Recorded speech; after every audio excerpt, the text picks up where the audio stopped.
Bismillahirrahmanirrahim. Assalamualaikum warahmatullahi wabarakatuh. Selamat pagi. Sabahul khair. Kaifa halukum?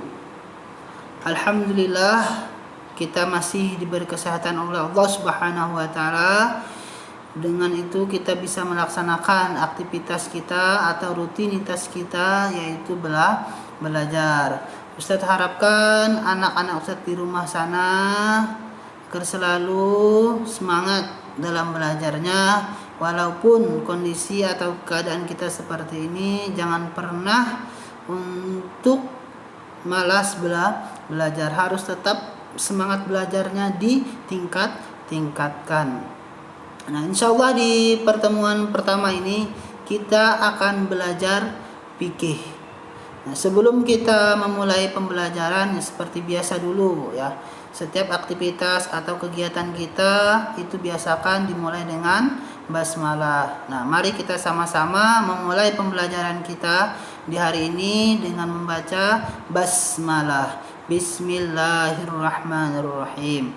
Mudah-mudahan berkat kita membaca basmalah tadi, pembelajaran kita hari ini diberi kemudahan oleh Allah Subhanahu wa taala, yaitu dalam memahaminya.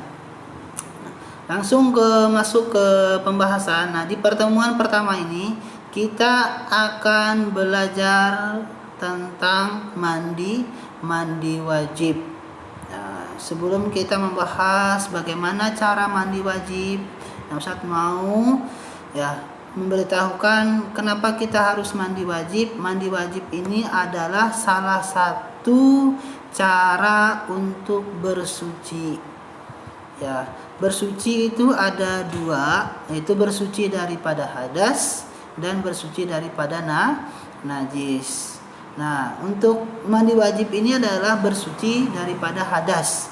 Hadas itu ada dua, hadas kecil dan hadas besar. Kalau hadas kecil, cara bersucinya yaitu dengan berwudu dan tayamum. Tapi kalau bersuci daripada hadas besar itu dengan cara mandi wajib dan tayamum. Tidak bisa kita untuk suci daripada hadas besar ini hanya dengan berwudu, tidak bisa, yaitu harus dengan mandi wajib. Nah, di sini kita akan membahas nanti bagaimana saja cara mandi wajib, ya, apa saja yang harus kita perhatikan dan apa saja penyebab yang membuat kita harus mandi wajib. Nah, yang pertama kita akan membahas tentang pengertian mandi wajib dulu. Apa itu mandi wajib? Nah, mandi wajib atau mandi junub atau disebut dengan al-ghuslu adalah mengalirkan air ke seluruh tubuh dengan niat menghilangkan hadas besar. Nah, mandinya harus air kena seluruh tubuh kita. Jangan sampai ada yang tidak terkena air. Dari ujung rambut sampai ujung kaki itu harus terkena air kalau kita mandinya. Jangan sampai kepalanya nggak basah, badannya aja yang disiram. Nggak bisa, harus seluruh anggota tubuh. Ya, dengan niat apa? Ketika mandinya dengan niat untuk menghilangkan hadas besar. Jangan sampai nggak ada niat, hanya mandi biasa. Apa bedanya kita mandi wajib dengan mandi biasa kalau tidak dengan niat? Nah, makanya pembeda aktivitas kita itu di niat. Ya, sama kita sholat 5 waktu itu bedanya apa? Kita sholat itu niatkah sholat zuhur? Kalau kita nggak ada niat, apa bedanya kita sholat zuhur, asar, maghrib, subuh kalau kita nggak ada niat?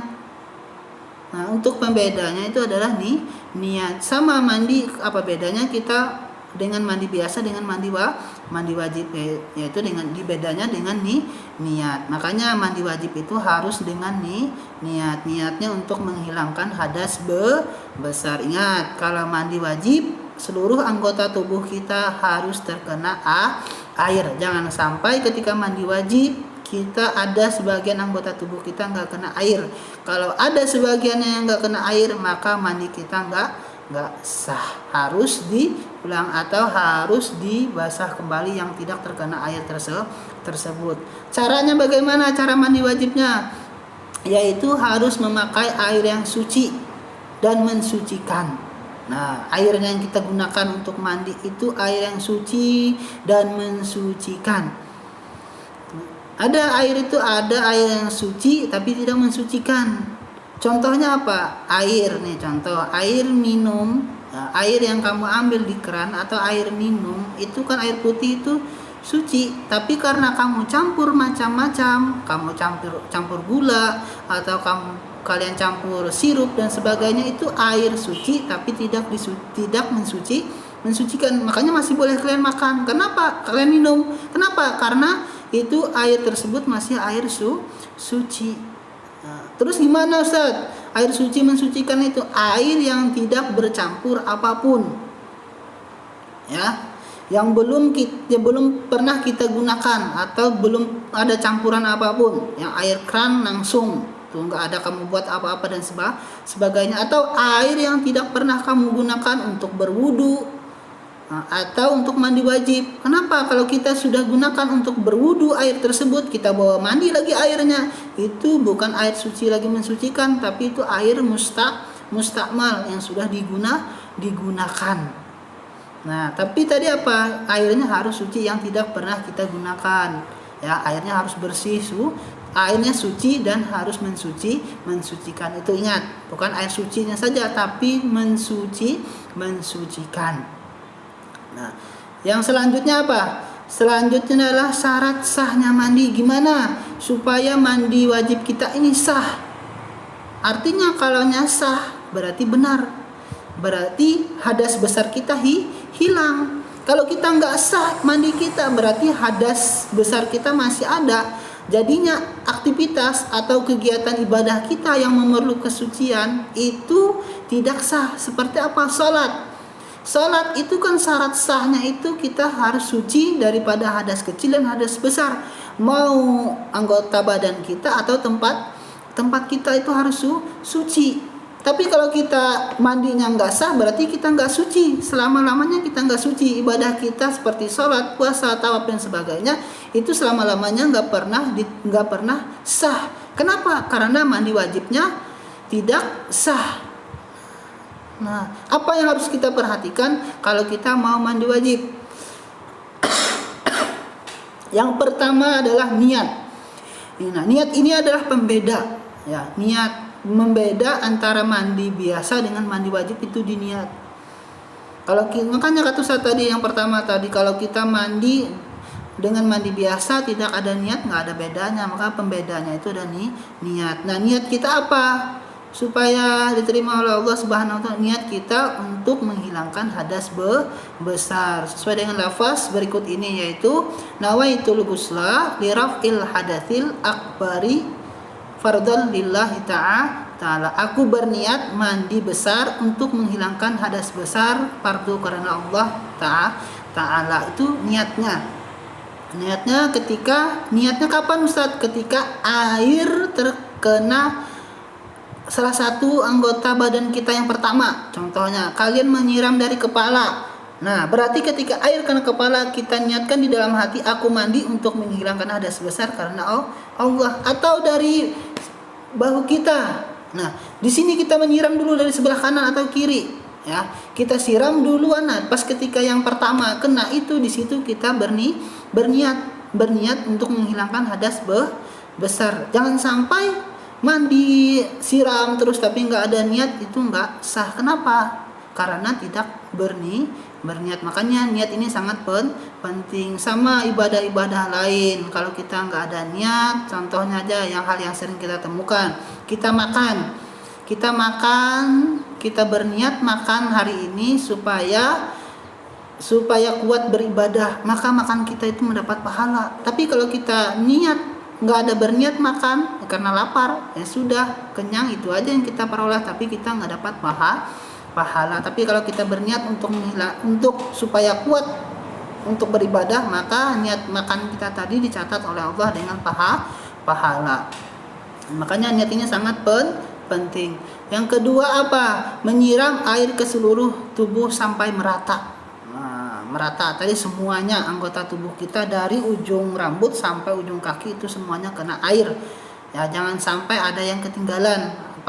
Apalagi sebagian memang nggak disiram, nah nggak dibasahin, itu salah. Nah, kita menyiram air ke seluruh tubuh, usahakan tidak ada bagian tubuh yang tidak terkena air, mulai rambut sampai ujung kaki. Nah, semuanya harus terkena oleh air.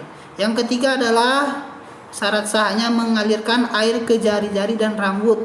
Nah, jari-jari kita ini nih, nah harus karena apa? Karena kadang-kadang jari kita ini tertutup, ya, atau rambut kita karena tebal, ya kadang-kadang kita sekali siram itu belum tentu rambut kita, kepala kita nih basah di dalamnya. Ya, makanya harus ada kita sela-selakan ngegosok terus rambutnya supaya kita yakin bahwa kepala kita basah. Ya, ketika mengalir air ke jari-jari dan rambut, kita juga harus mencermati tempat-tempat yang tidak terkena air. Kita lihati mana kira-kira anggota tubuh kita yang belum kena air, atau di ketiaknya, karena ketutup kayak gini kan nggak basah. Kalau kita ketutup kayak gini, kita dari atas itu nggak basah kalau kita nggak buka. Makanya harus kita lihati sela-sela mana yang kira-kira yang tidak terkena air, harus kita perhatikan. Nah, itu adalah syarat-syarat sah mandi wajib. Kalau 3 hal ini kita laksanakan untuk mandi wajib, insya Allah mandi wajib kita akan sah. Artinya kalau sah berarti kita sudah suci. Nah, berarti kalau kita sudah suci bisa melaksanakan ibadah yang lain, ibadah yang memerlukan syarat untuk suci seperti sholat. Ya, kalau kita sudah mandi wajib berarti kita sholatnya setelah berwudu langsung sholat sah. Kenapa? Karena kita sudah suci daripada hadas besar tersebut. Nah, selanjutnya apa? Nah, hal yang disunahkan, ya, hal yang disunahkan ketika kita mau mandi wajib, apa yang harus kita lakukan? Namanya sunnah, ya, saya kasih tahu dulu. Sunnah ini apabila kita kerjakan mendapat pahala, tapi kalau kita tinggalkan rugi. Ruginya kenapa? Kerugiannya karena kita tidak dapat pahala. Kenapa? Salah satu harap yang kita inginkan hidup di dunia ini pahala dari Allah. Makanya memperbanyaki mengerjakan yang sunnah.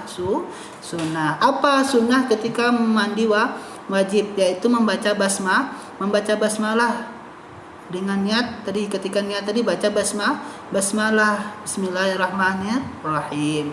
Yang kedua adalah membersihkan kedua telapak tangan. Nah, bersihkan dulu telapak tangannya ini, dibersihkan. Ya, supaya apa? Supaya tidak ada penghalang atau ada kotoran yang lain. Kira-kira dibersihkan dulu. Kalau seandainya ada di telapak tangannya bekas apa, ya kira-kira itu yang tidak menembus kulit kita, bersihkan dulu. Ya. Terus selanjutnya untuk yang ketiga adalah menghilangkan kotoran yang ada di badan. Nah, kita bersihkan dulu. Nah, artinya mandi wajib ini setelah kita bersih, badan kita bersih. Atau enaknya itu setelah pakai sabun. Nah, kalau kita sudah pakai sabun itu biasanya sudah bersih badan kita, nggak ada kotoran-kotoran, baru kita mulai mandi wajibnya. Yang selanjutnya apa? Membersihkan kemaluan atau beristinja. Nah, bersihkan dulu kemaluan kita kalau seandainya di situ ada penghalang-penghalang atau kotoran. Yang selanjutnya adalah berwudu sebelum mandi. Nah, sebelum kita mandi, ya, sebelum kita melakukan mandi wajibnya kita berwudu dulu, disunahkan berwudu. Wudunya gimana, Ustaz? Wudunya sama seperti biasa-biasa wudu yang ada, ya. Jangan beda antara wudu yang biasa dengan wudu wajib, enggak sama saja cara wudunya seperti itu. Nah, yang selanjutnya apa? Mendahulukan anggota yang kanan.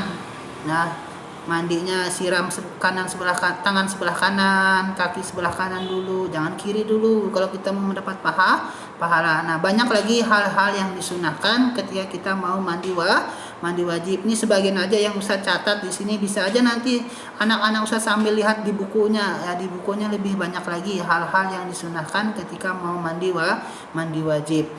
Nah, selanjutnya apa yang kita bahas setelah tahu apa cara pengertian mandi wajib, cara mandi wajib, dan hal yang disunahkan ketika mandi wajib. yaitu yang selanjutnya penyebab. Ya, sebabnya kita mandi wajib ini kenapa? Ya, kok ada mandi wajib? Pasti ada sesuatu atau ada sebab. Nah, di sini sebab mandi wajib.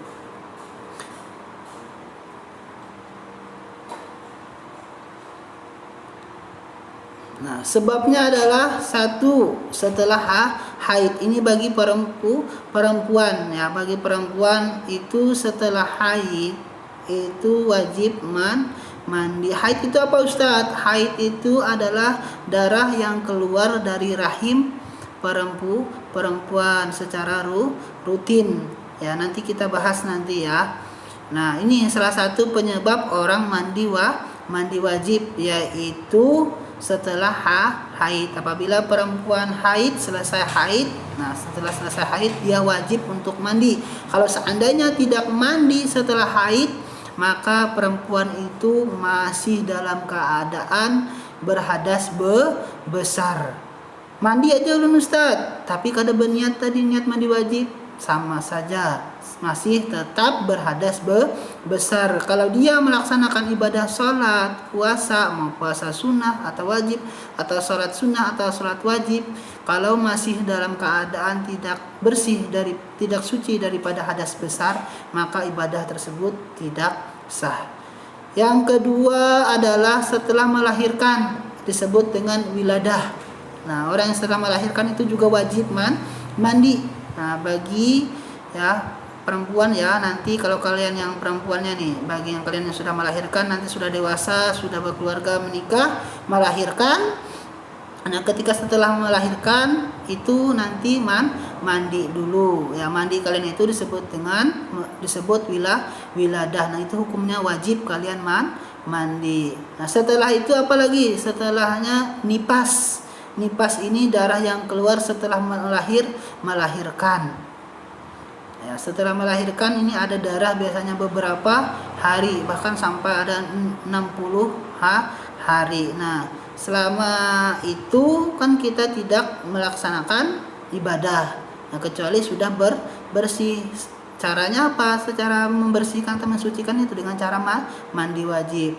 Nah, selanjutnya adalah ketika meninggal dunia. Nah, orang yang meninggal dunia itu juga wajib dimandikan. Jangan sampai orang meninggal dunia tidak dimandikan. Ya, langsung dibuat dalam kubur, enggak dimandikan dulu, dikafankan dan sebagainya. Yang terakhir adalah ihtilam. Ihtilamnya adalah bermimpi, maupun laki-laki atau perempuan apabila bermimpi ya mengeluarkan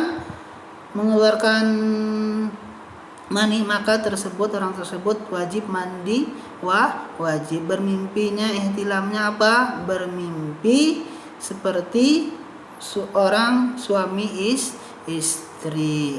Nah, itulah sebab-sebab orang mandi wajib atau sebab mandi wajib. Kalau kita menemui daripada di antara yang 5 ini, maka kita wajib mandi. Kenapa? Karena kalau kita menemui di antara yang 5 ini, berarti badan kita ini termasuk berhadas besar. Cara menghilangkannya tadi apa? Yaitu dengan mandi wajib, bukan dengan berwudu. Berwudu tidak bisa menghilangkan hadas besar. Yang bisa untuk menghilangkan hadas besar yaitu dengan cara mandi wajib atau tayamum. Tayamum itu bisa kita lakukan untuk menghilangkan hadas besar kecuali ada uzur. Nah, uzurnya apa? Kita sakit parah, nggak bisa kena air, kata dokter si A ini nggak boleh kena air. Kalau dia kena air bisa berbahaya untuk penyakitnya. Sedangkan kita sudah suci dari selesai daripada haid. Contohnya nih, si A ini sakit. Nah, sakitnya parah, si A ini perempuan ya. Haid, setelah sakit tapi dalam keadaan haid. Nah, setelah beberapa hari tapi dia masih sakit, beberapa hari haidnya sudah selesai. Nah, untuk menghilangkannya itu harus dengan mandi kan, karena dia dalam keadaan sakit, tidak boleh dikena air kata dokternya. Maka boleh dia bersuci daripada hadas besar tersebut itu dengan cara berwudu. Ingat, tayamum itu bisa digunakan dengan kondisi atau ada uzur saja. Kalau seandainya tidak ada uzur, tidak boleh bertayamum. Nah, itu saja mungkin yang dapat Ustaz sampaikan ya untuk pembelajaran fikih hari ini tentang mandi wajib. Ya, insyaallah nanti ada video selanjutnya ya, selanjutnya akan masih membahas tentang mandi wajib. Nah, nanti ada larangan atau yang tidak boleh dilakukan orang ketika masih dalam keadaan berhadas besar. Nah, nanti di video selanjutnya yang Ustaz sampaikan, Ustaz harapkan ya dengan adanya video ini untuk mempermudah anak-anak Ustaz di rumah sana untuk memahami pelajaran fikih. Ya, insyaallah nanti ada Ustaz kirim selanjutan daripada video ini masih bertemakan tentang mandi wajib. Dan mungkin itu saja yang dapat Ustaz sampaikan. Mari kita akhiri pembelajaran hari ini dengan membaca hamdalah. Alhamdulillahirabbil alamin. Ustaz akhiri dan mengucapkan Assalamualaikum warahmatullahi wabarakatuh.